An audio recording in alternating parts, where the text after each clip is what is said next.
Assalamualaikum warahmatullahi wabarakatuh. Berjumpa lagi dengan saya Rifan Hakim untuk mengupas kisah-kisah yang penuh dengan inspiratif yang ada di dunia. Hal-hal yang dulunya tabu tak layak diperbincangkan, sekarang saya akan memperbincangkannya. Kisah-kisah tersebut akan dibuat selengkap-lengkapnya guna menjadi pengetahuan bagi kita semua, dan inilah di channel Rifan Hakim.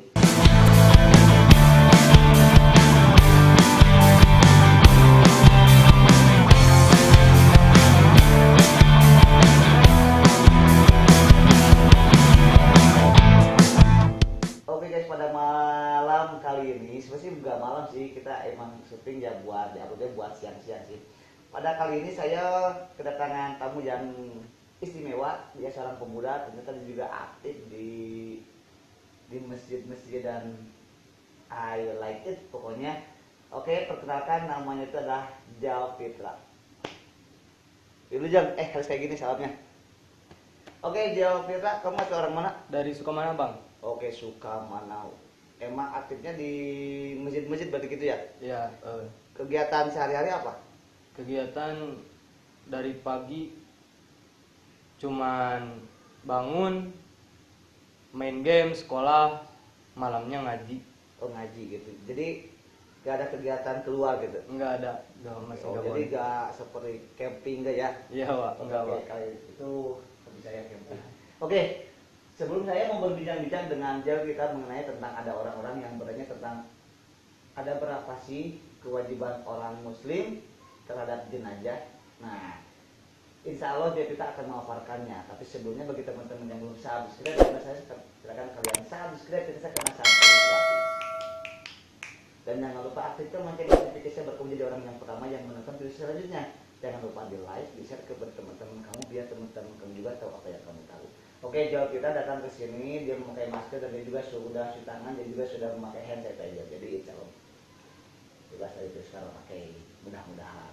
Dan saya juga akan mendoakan kepada orang-orang yang menonton channel saya, semoga senantiasa diberikan kesehatan, diberikan kelancaran urusannya dan sebagainya. Dan semuanya juga. Oke, dan sebagaimana semuanya orang-orang yang menjadi sukses di luar sana. Oke, Jal kita sesuai dari pertanyaan yang tadi ya, ada berapa sih kewajiban orang hidup, khususnya orang muslim, terhadap jenazah?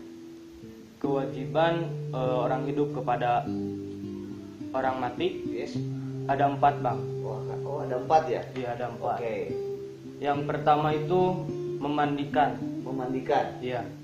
Oh, jadi seorang hidup juga harus memandikan jenazah gitu? Iya, harus memandikan. Oke, yang kedua? Yang kedua itu harus dikapani. Dikafani, membungkus berarti ya? Iya, membungkus. Oke. Yang ketiga? Yang ketiga disolatkan. Oke, berarti mensolatkan juga? Iya, Oh, jadi jenazah disolatkan. Iya. Yang terakhir? Yang terakhir itu dikubur lah. Oh, dikubur? Iya, dikubur. Oke. Baik, hukumnya apa sih hukum orang-orang yang masih hidup terhadap penyelenggaraan jenazah? Hukum dari orang yang hidup, Bang, Yes. kepada orang mati itu hukumnya fardu kifayah, Bang. Fardu kifayah. Iya. Fardu kifayah. Fardu atau wajib gitu sama ya? Wajib, Iya, atau wajib. fardu kifayah. Apa itu sih fardu kifayah itu? Fardu kifayah itu hukum Islam yang bisa diwakilkan, Bang, oleh muslim yang lain. Oh, jadi suatu kewajiban orang-orang muslim, Iya, tapi bisa diwakilkan oleh orang lain. Iya. Saya pernah dengar ada yang namanya fardu ain itu. Kalau fardu ain apa itu fardu ain? Fardu ain itu sama hukum Islam, namun fardu ain itu tidak bisa diwakilkan untuk diri sendiri. Oh, jadi orang itu wajib melakukannya. Iya. Jadi fardu ain dan fardu kifayah contohnya. Kalau fardu ain itu mungkin suatu kewajiban yang tidak bisa diwakilkan. Tidak bisa. Jadi orang itu mutlak harus mengerjakannya. Iya. Tapi kalau fardu kifayah, kewajiban orang muslim yang bisa diwakilkan. Iya, yang bisa. Jadi seandainya contoh ada orang yang meninggal, aku gak ikut memandikan, ya memandikan berarti aku terbebas dari dosa. Terbebas dari yang kewajiban. Iya, terbebas. Oh, jadi seperti itu ya. Jadi hukum penyelenggaraan jenazah itu adalah fardu kifayah, yaitu kewajiban yang bisa diwakilkan oleh orang lain. Oke. Gimana kalau seperti ini? Ternyata sekampung itu gak ada yang menyelenggarakan untuk kewajiban orang itu kepada jenazah. Berarti semuanya dosa berarti. Iya, sekampung itu yang terlibat dalam kampung itu, semua orang-orang yang ada di kampung itu akan berdosa. Tapi kalau seandainya ada satu orang ustadz dan satu orang santrinya, dia memandikan, mengkafani, misalkan menguburkan, berarti yang satu kampung yang lain juga berarti Tidak akan dosa. oh, karena sudah diwakilkan Sudah oleh dua diwakilkan. orang itu ya. Iya. Oke, fardu kifayah. Jadi hukum meninggalkan jenazah itu fardu kifayah, yaitu kewajiban yang bisa diwakilkan oleh orang lain. Oke. Ada 4 ya. Yang pertama itu memandikan, mengkafani, mensolatkan, dan menguburkan. Memandikan. Jadi itu memandikannya itu kalau laki-laki mungkin harus oleh laki-laki mungkin ya. Iya, mungkin. Kalau perempuan harus oleh perempuan lagi, atau mungkin oleh Mahramnya. mahramnya. Iya. Oh, boleh ya. Kalau seorang istri dimandikannya oleh suaminya bisa kan ya? Bisa. Atau anak laki-laki dimandikannya oleh ibunya. Iya. Karena bapaknya itu udah gak ada juga, mungkin bisa kan seperti itu ya. Oke, apakah ada gak syarat jenazah dimandikan? Ada 3. Wah, ada syaratnya juga. Iya, ada syaratnya. Oke, ada 3 syarat jenazah dimandikan, ada 3. Yang pertama itu harus Islam. oh jadi harus Islam ya. Harus Islam. Oh jadi kalau bukan Islam berarti orang Muslim itu gak ada kewajiban untuk memandikan jenazah. Iya. Seperti ya, ini ada orang non Muslim mungkin ya meninggal, dan orang Muslim itu tidak ada kewajiban untuk memandikan jenazah itu. Ya. Oh jadi harus Islam. Oke.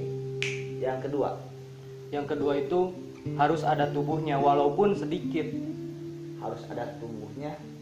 Maksudnya harus ada anggota tubuhnya Iya, gitu. harus anggota. Gimana kalau seperti ini nih? Seorang contoh ya, ini hanya imajinasi atau hanya menghayal saja. Seorang itu berenang di sebuah lautan, tiba-tiba dimakan oleh ikan hiu. Habis, kepalanya habis, tinggal sisanya tangannya, contoh. Nah, karena orang itu tahu, oh itu tangannya si, contohnya namanya si A ya, oh tangannya si A itu namanya, karena ada tandanya. Apakah hanya sebelah tangan juga wajib dimandikan? Iya, wajib. Karena termasuk syarat dalam memandikan jenazah. Meskipun sedikit yang Iya, dia bagus. harus ada anggota tubuhnya meskipun sedikit. Tapi gimana kalau kayak gini, contoh si orang itu dimakan oleh buaya, contoh. Atau jangan dimakanlah, terlindas oleh truk gitu Iya. ya. Dan hancur dan mungkin tiba-tiba hujan, cuman yang sisa hanya kepala. Itu juga kepala juga tetap harus dimandikan. Tetap harus, karena bagian dari tubuh si Kebayang korban. ya, kepala dimandikan. Gimana kalau berkali ting? Aduh, ya udah. Itu hanya imajinasi ya bro ya. Oke, jadi syarat jenazah dimandikan itu Islam, harus Islam. Yang kedua harus ada anggota tubuhnya walaupun sedikit. Yang ketiga apa? Bukan mati syahid. Oh, jenazahnya matinya itu bukan mati syahid. Iya, bukan mati syahid. Oh, kenapa kok kayak gitu? Kenapa? Karena kalau mati syahid itu kan banyak orangnya. Terbayang lah bang, kalau misal sekarang dimandikan nih berapa puluh banyak, 10 orang. Sebentar, saya nggak paham. Maksudnya lagi berperang gitu Ya, Mas, lagi Oh, lagi berperang. berperang, lagi membela agama Allah seperti Ya. ya. Tiba-tiba mati, dan mungkin ada ratusan harus dimandikan. Oh iya. Mungkin itu juga salah satu faktor penyebabnya mungkin ya. Tapi katanya ada yang seperti ini, apakah benar gak? Kemudian mengapa orang-orang yang mati syahid yang sedang membela agama Allah ya, itu gak usah dimandikan? Katanya itu benar gak? Biar darah-darah yang menempel di tubuhnya, di bajunya itu biar menjadi saksi di akhir kelak. Betul juga? Iya, betul. Tapi kalau yang syahidnya seperti ini kan, syahid itu kan banyak ya, seperti ibu yang melahirkan tiba-tiba meninggal dunia karena untuk apa tuh, untuk melahirkan anaknya, ini juga syahid kan? Iya, syahid. Tapi itu juga kalau itu tetap dimandikan ya. Iya. Jadi yang maksud syahid itu adalah ketika sedang membela agama Allah Subhanahu wa Sedang taala, berperang. sedang berperang. Oke. Tapi zaman sekarang mungkin adanya mungkin di negara-negara yang lain mungkin ya. Iya. Memandikan, syarat memandikan itu Islam, Harus salah ada satu anggota anggotanya. tubuhnya Ya. dan matinya bukan karena bersyahid. Oke. Kewajiban orang muslim terhadap jenazah nomor 2. Mengkafani. Oh, membungkus. Itu gimana tuh cara membungkusnya tuh gimana tuh? Apakah ada syaratnya gak? Kainnya harus gimana gitu? Kalau laki-laki itu bang minimal itu 1 lapis kain putih. Oke, satu Kain lapis. kapan. Iya, kain kapan. Maksimalnya 3 kain kapan.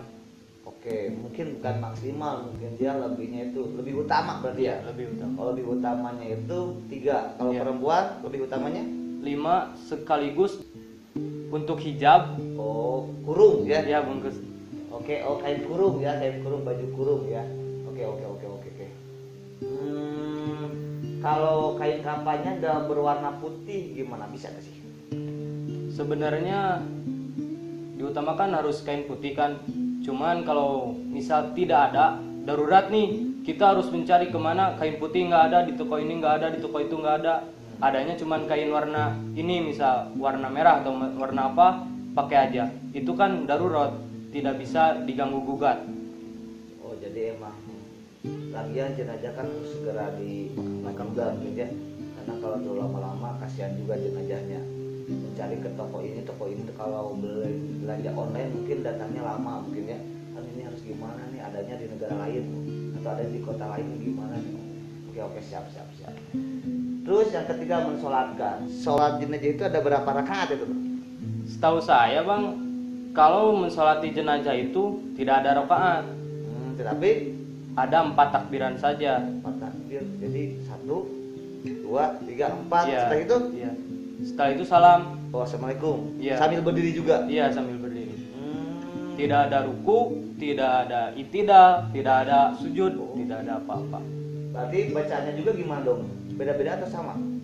Di setiap takbiran itu beda-beda bang. Oke. Oh, jadi sholat jenazah itu ada 4 kali takbir. Takbir pertama membaca Al-Fatihah. membaca Al-Fatihah. Tahu kan? Takbir kedua, Sholawat kepada kanjeng Nabi. oke, sholat kepada Nabi. Sholawat atas nama Nabi. Boleh sholat apa aja ya? Biasanya cuma sholawat Ibrahimiyah. Ibrahimiyah ya. Oke, yang ketiga, Itu mendoakan kepada jenazahnya, baik jenazah perempuan atau jenazah laki-laki.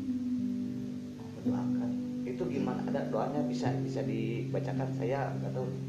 Kalau untuk jenazah laki-laki, Yap. doanya itu Allahumma gfir lahu warhamhu wa'afihi wa'fu anhu. Oh, Allahumma gfir lahu. Apa lagi? Warhamhu Oh, warhamhu. Terus wa'afihi wa'fu anhu.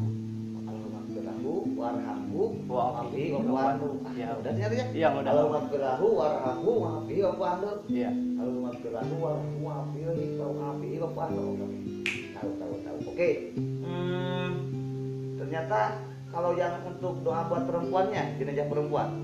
Cuman diganti hadomirnya kan tadi kalau laki-laki Allahumma gfir lahu hanya. Oh, Ya, kalau cewek tinggal diganti saja sama ha. Allahumma gfir laha warhamha wa'afihi wa'fu anha. Oh, jadi Allahumma gfir laha. Kalau untuk laki-laki Allahumma gfir lahu, kalau untuk perempuan Allahumma gfir laha ya. Oke, bro. Sekarang takbir yang keempat.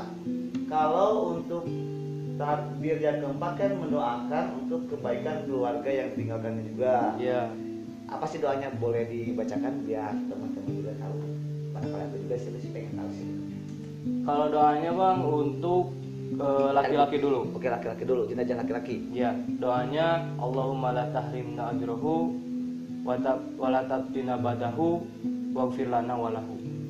Allahumma la tahrimna apa? Allahumma la tahrimna ajrahu Allahumma la tahrimna ajrahu wa la tabdina badahu wa la tabtina badahu waghfir lana walahu. waghfir lana walahu. Oke. Apa tuh, mudah banget ya. Kalau untuk perempuan sama diganti Sama domirnya, diganti, jadi ya. Allahumma la tahrimna Ajroha. ajroha. Oh, Ya. kayak gitu. Mudah banget. Simpel banget ya. Oke, jadi memandikan, mengkafani dan mensolatkan. Sudah takbir keempat. Ulangi lagi ya. Allahu Akbar membaca Al-Fatihah. Ya. Allahu Akbar membaca sholawat. Allahu Akbar membaca doa. Allahu Akbar membaca doa lagi. Setelah itu salam. Assalamualaikum. Assalamualaikum. Oh gitu. Nah, kewajiban orang hidup kepada jenazah nomor 4. Yang terakhir pasti harus dikuburkan. Apakah harus diantar juga tidak? Kalau dari rumah duka langsung diantar dulu mungkin enggak ada diantar. Yang pasti diantar dulu bang. Iya, Masa ada yang berjalan sendiri gitu ke kuburan kan gak mungkin juga. Pasti diantar digotong. Oke. Ya. Biasanya kan ada yang naik ambulan juga mungkin Iya, ya, mungkin atau ada. mungkin keranda jenazahnya pakai roda mungkin Iya, ya. iya. Jangan sekali-kali kamu naik keranda jenazah. Sorry, nggak boleh disebutkan itunya. Sorry. Atau naik yang online itu kamu kirimkan atau bisa. Oh jadi harus dikuburkan. Iya, harus Itu si jenazah itu kan si kepalanya itu posisi itu harus ada di mana? Harus ada di utara. Oh di utara ya, Iya. di utara. Di utara. North, oke, utara. Berarti menghadapnya ke arah. Kiblat. Oh, kalau itu utara berarti kayak gini ya, kayak gini. Iya. Kalau ntar kayak gini si jenazahnya nih, udah kayak gini, tiba-tiba Berbalik. gini lagi, kembali lagi, terbalik lagi, ting, gini lagi gimana dong kayak gitu? Udah kayak gini, Iya. ini dihadapkan, tiba-tiba, bring, gini lagi itu gimana? Biasanya orang-orang yang menguburkan itu bang menyimpan seperti bantalan. Bantal? Iya seperti tapi bukan bantal asli yang ada di kasur. Oh, Bantalan yang dibentuk oleh Dan- dimiripkan oleh tanah, dibentuk-bentuk oleh oh terbuat Ya, dari tanah? ya, terbuat dari tanah. Bimbang. tanah. Oh, jadi buat dari tanah, Iya. jadi dibikin seperti bantal-bantalan. Bantalan. Oh, gitu. Jadi untuk mengganjal, Iya untuk biar mengajar. tidak ting balik lagi gitu. Iya biar nggak balik lagi. Nah, seperti itu. Jadi pipinya juga harus menghadap juga kan? Oh, kayak gitu. Oke. Emang apakah ada gak sih dalil di dalam Al-Quran tentang kematian? Biar teman-teman juga tahu kan. Kita kan pengen tahu, aku juga pengen tahu. Apa sih? Ada bang dalam Quran surat Al Imran ayat 185. Ayat 185. Bisa dibacakan? Yang berbunyi kullu nafsin dha'iqatul maut. Oh iya, tahu. Saya juga pernah dengar ketika saya sedang melaksanakan ibadah sholat Jumat, ada khotib yang berbicara seperti itu. Bukan berbicara sih, yang melakukan ayat seperti itu, kullu nafsin dha'iqatul maut. Yang artinya Setiap orang yang berjiwa atau yang berjangwa itu akan mati. setiap yang bernyawa pasti akan mati. Oke. Pokoknya masih ada sih. Saya juga pengen bertanya lagi bagaimana sih, pengen ya dipraktekkan juga sama Kang Jam juga. Oke. Cukuplah.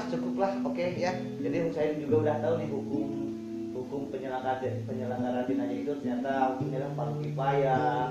Ternyata kewajibannya itu ada 4. Yang pertama ada membalikan, mengkafani, mensolatkan dan menguburkan. Wow. Sekarang aku jadi tahu. Jika kamu tahu, makanya kamu juga harus share kepada teman-teman kamu biar kamu juga tahu ya apa yang kamu tahu. Oke. Terima kasih. Sama-sama. Boleh bertanya lagi? Boleh. Oke, boleh. Gimana kalau ada mereka pengen tahu kamu punya Instagramnya nggak? Punya Oke, apa Instagramnya? Del_RN27. Oke, pokoknya ada di sini. Pokoknya bagi teman-teman juga yang mau bertanya atau tentang seputar jenazah, jenazah. Kamu juga jangan sungkan-sungkan untuk menghubungi ke Instagram saya di bawah ini. So, thank you so much. Tetap jaga kesehatan, patuhi protokol kesehatan juga. Jangan lupa pakai masker kemana-mana, bawa hand sanitizer. Nah, mudah-mudahan dengan kalian semuanya memakai masker juga menjadi syariat biar kalian itu senantiasa dijaga kesehatan dalam semua. So, thank you so much. Wabillahi taufiq wal hidayah. Wassalamualaikum warahmatullahi wabarakatuh. Terima kasih, bro.